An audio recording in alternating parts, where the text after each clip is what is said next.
Aujourd'hui, on s'en va à Rawdon, dans l'Anaudière, aller visiter l'équipe du projet B-Side Habitat. Il est 7 h du matin à Québec, on pack le char, ça part. Panorama, c'est 5 étudiants qui partent à la rencontre des propriétaires de mini-maisons du Québec. Envoyés par Versant, nouvelle compagnie sur le marché des mini-maisons. On s'invite dans les petits coins de paradis des gens, mais au moins on apporte la bière.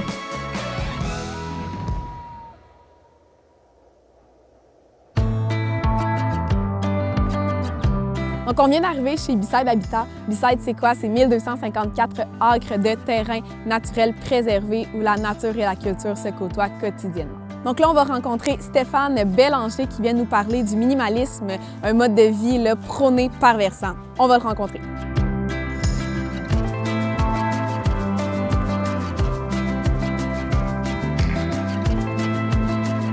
Hey! Allô! Salut!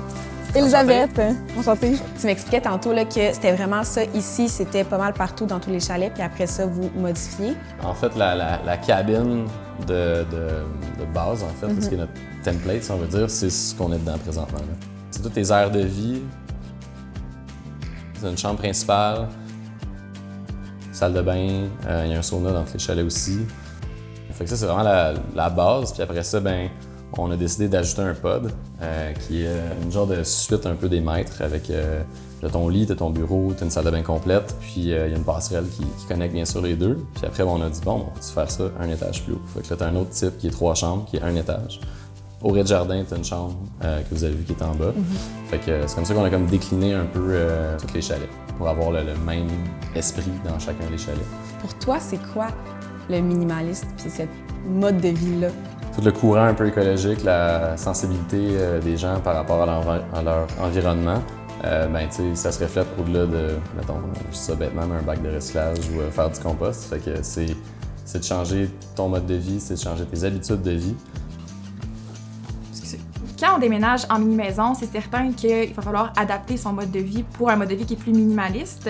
Beaucoup de gens ont peur de ce mode de vie-là, tandis que c'est très faisable dans le sens que ce qu'on utilise quotidiennement, on n'utilise pas beaucoup de choses. Donc, c'est sûr que pour tout ce qui est rangement saisonnier, on va parler, exemple, au Québec, il faut dire qu'on a l'hiver, on a l'été, donc on a plus de choses à ranger que la moyenne des gens.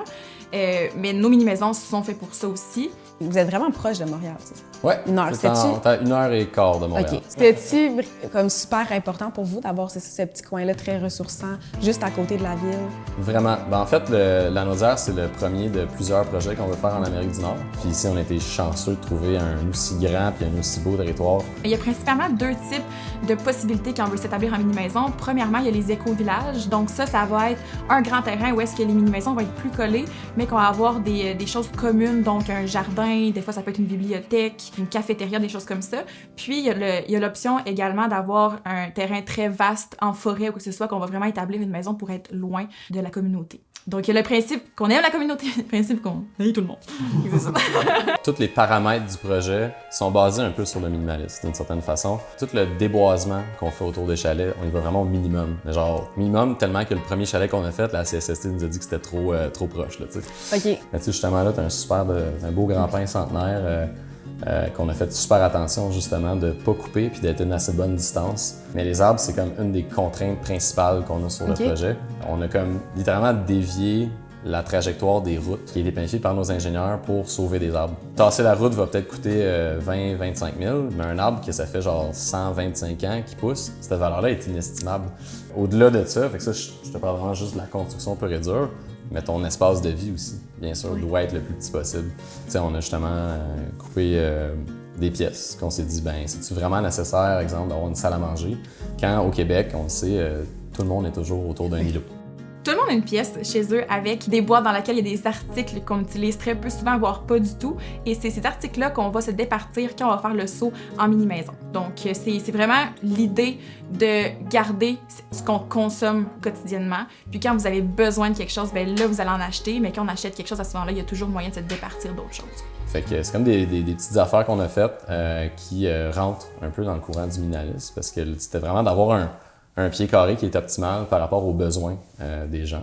tant qu'elle est venue jusqu'ici, ça fait quand même un bon bout de chemin depuis Québec, fait que c'est une super belle journée. On a tellement parlé du territoire, ça serait vraiment nice que vous allez justement explorer. Il y a quelques points de vue, il y a les lacs, fait que à vous d'aller explorer.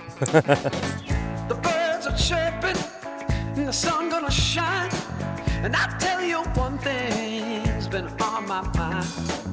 This world we live in, well, it's yours and mine. Let's make it brighter while we got time. We are people that make it happen. You and me just reach out and grab it. And I don't know what you've been told, but it's our time. Le fait que ton empreinte est aussi petite, mais que t'as pas l'impression que c'est petit. Ton pied carré, il est petit. Tu sais, le bâtiment, il fait à peu près, intérieur, il fait à peu près 18 pieds par comme 35 ou 36 pieds. C'est pas gros. Puis quand tu rentres, t'es comme, OK, mais c'est immense Ça en a fait. l'air immense, oui. Fait que ça fait vraiment une grosse différence d'avoir justement là, des plafonds cathédrales puis une grande fenestration. T'as pas l'impression d'être dans un petit espace, dans un petit appart. Tu vois un peu la différence avec le même pied carré, ce que tu peux faire. Ben, je pense que c'est ça qui impressionne beaucoup les gens. Donc, même si on travaille justement avec les mini-maisons qui nous offrent un nombre de pieds carrés qui est quand même très limité, c'est toujours possible de venir chercher un effet wow, comme dans notre modèle Pivoine, où est-ce qu'on va mettre vraiment un filet sur lequel les gens peuvent venir mettre des coussins, venir se coucher. Tout ça, ça apporte vraiment une expérience. C'est juste qu'il faut faire affaire avec les bonnes personnes.